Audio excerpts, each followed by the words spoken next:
Você sabe qual é a classificação formal das plataformas?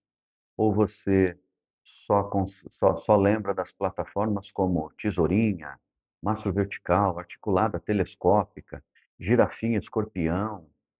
Será que é essa a classificação das máquinas?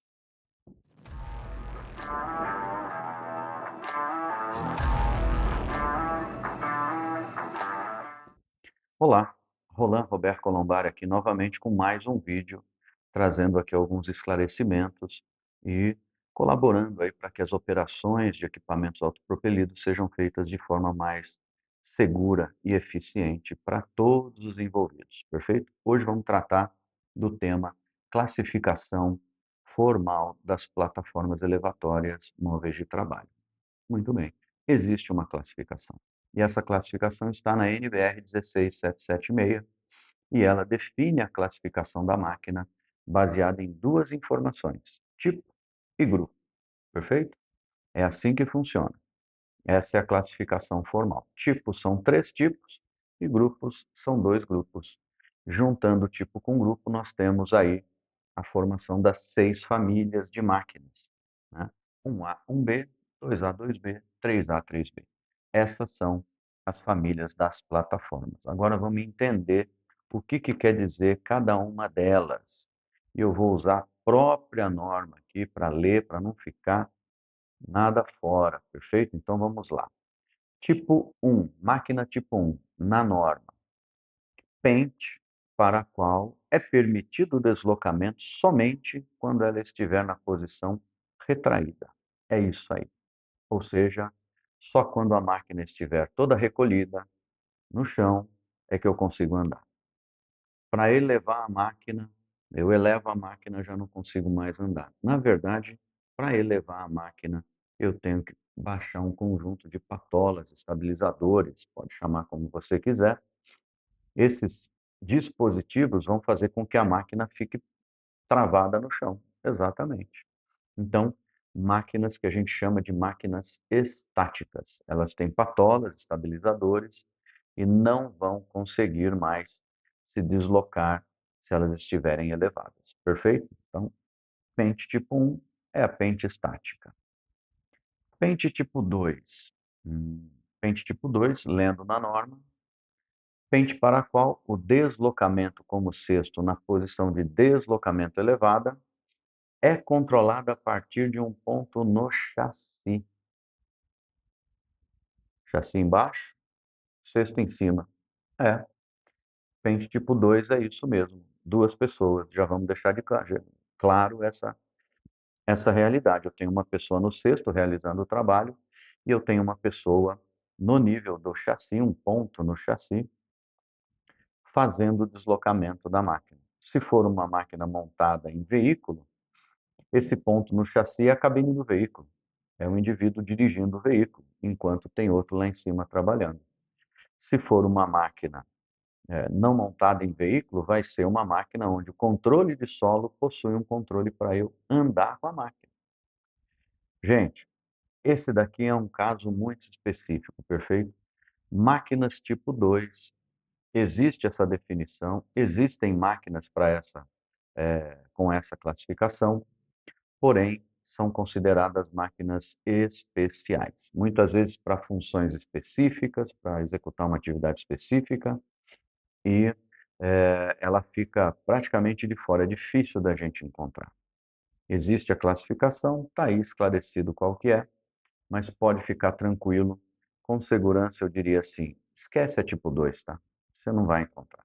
Você vai encontrar é a tipo 3. O que é a tipo 3? A tipo 3, lendo na norma aqui, pente para a qual o deslocamento, com o cesto na posição de deslocamento elevada, é controlado a partir de um ponto no cesto. Opa, então o cesto elevou e o controle para andar está no cesto, não lá embaixo. É isso mesmo, a grande maioria das plataformas móveis respeitam exatamente esse conceito. O deslocamento, o joystick para andar, por exemplo, né? Falando aqui de forma prática, ele está lá no cesto, não tem esse joystick no painel de sol. Então, essa é a clássica plataforma que a gente conhece por aí, articulada, tesoura, telescópica. todas vão ser do grupo 3. Portanto, a gente precisa reparar o seguinte: tem patola estabilizador, é tipo 1, estática. Não tem, é tipo 3, móvel. É assim que a gente resolve a classificação. Agora, vamos para o A e B. Pessoal, nós falamos do tipo. Percebeu que o tipo está relacionado ao deslocamento, à operação, tipos de operação? Por aí. Grupo não é nada disso, tá? Grupo está relacionado com engenharia, com cálculo estrutural, modelos de cálculo estrutural, as equações que vão definir a estabilidade de uma máquina. Tem uma engenharia complexa escondida aí atrás. É lógico que a norma não vai tratar disso. A norma vai trazer uma forma que seja possível que todos compreendam, né? Mas é isso que está em jogo. Muito bem, vamos lá. Grupo A, conforme está na norma. Pente na qual a projeção vertical do centro da área da plataforma em todas as configurações de plataforma na inclinação máxima do chassi especificada pelo fabricante está sempre dentro das linhas limítrofes de inclinação. Isso é o que está escrito na norma. É assim que está escrito. Acredite, quando a gente estava escrevendo isso aqui, a gente pensou numa forma de escrever que preservasse o critério de segurança e que fosse possível todos entenderem. Mas eu vou tomar a liberdade de explicar isso daqui de uma forma que todos consigam entender. Vamos lá. Primeiro, pente na qual a projeção vertical do centro da área da plataforma. Vamos entender o que é a projeção vertical do centro da área da plataforma? A área da plataforma é o piso da máquina lá em cima. Inclusive, já vou usar aqui em todas as condições de plataforma na inclinação máxima do chassi especificado pelo fabricante. Então, vamos pensar assim: é o centro da área na pior condição. Pior condição, está no máximo de altura, no máximo de inclinação permissível, tudo dentro dos limites, mas ali, no limite. Então, aí, eu vou pegar o centro do piso, traço as duas diagonais, acho o centro, e eu vou fazer a projeção vertical desse centro lá no chão. Simples assim. Essa é a primeira parte. Aí depois vem este ponto tem que estar sempre dentro das linhas limítrofes de inclinação. No grupo A é assim. No grupo A é assim. O que é essa linha limítrofe de inclinação? Veja bem, quando é feito o cálculo estrutural da máquina, estabilidade, é feita a previsão de inclinação ou de projeção de carga para fora do cesto. O indivíduo se projeta um pouco para fora do cesto, ele põe o braço, ele leva uma peça. Então, existe uma projeção para fora do cesto, perfeito? E essa projeção da fora do cesto, ele vai terminar lá no chassi. E essa linha limítrofe de inclinação do chassi, ela vai estar muito próxima, porque a gente não vai ficar fazendo cálculo da linha limítrofe aqui, tá? Ninguém vai fazer cálculo da linha limítrofe, porque isso fica inviável. Nós vamos usar a seguinte informação: confia que está dentro do limite da máquina. Você vai usar os pontos de apoio, simples assim. A máquina tem 4 pneus, nós vamos tratar os 4 pneus como o limite. E aí eu vou formar essa área nos 4 pneus, e eu tenho essa área. Ou seja, eu olho a área de apoio dos 4 pneus ou das 4 patolas e vejo se o centro da projeção vertical caiu dentro dessa área. Se ele está dentro dessa área, é uma máquina do grupo A. E as máquinas do grupo B, a norma já está falando, pente na qual, né?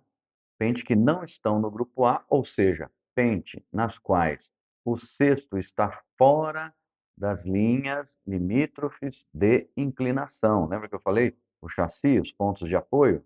Vamos usar essa referência.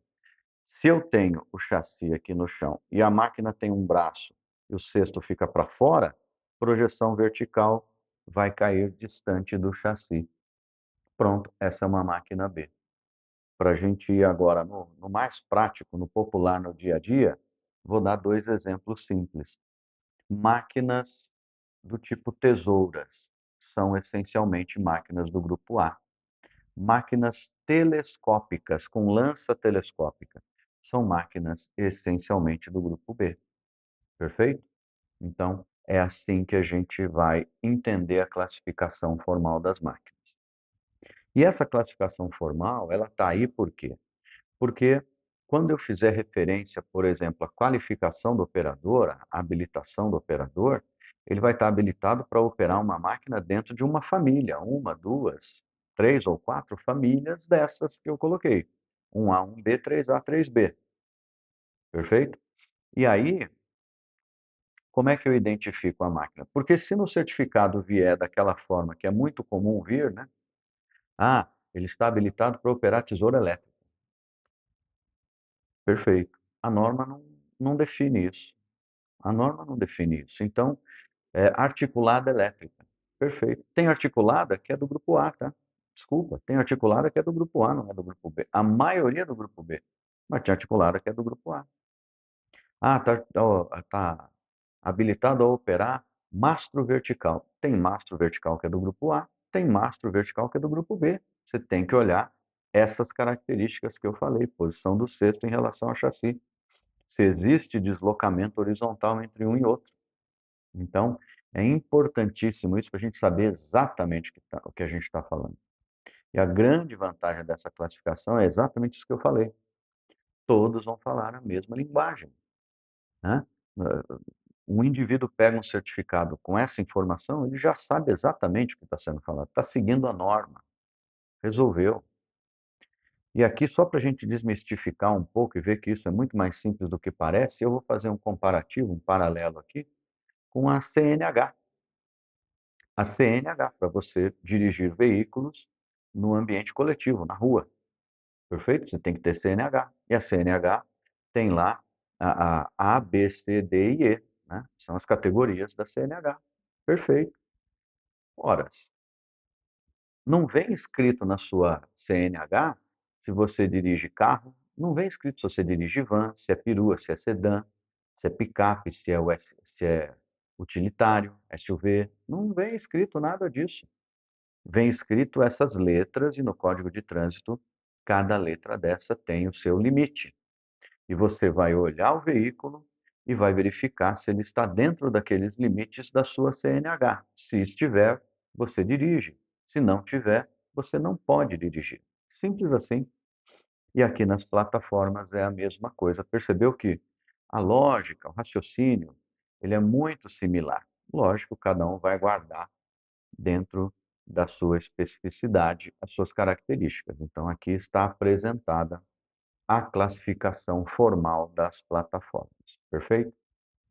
Espero que esse vídeo tenha sido útil, espero que essa informação auxilie você a entender melhor como funciona esse universo das plataformas e não entrar em rascada aí com certificados que podem dar a entender uma coisa ou outra. Perfeito? Comente, se curtiu, coloca lá um joinha. Outros vídeos serão apresentados nessa linha. Se inscreva no canal e a gente se vê no próximo vídeo. Até logo.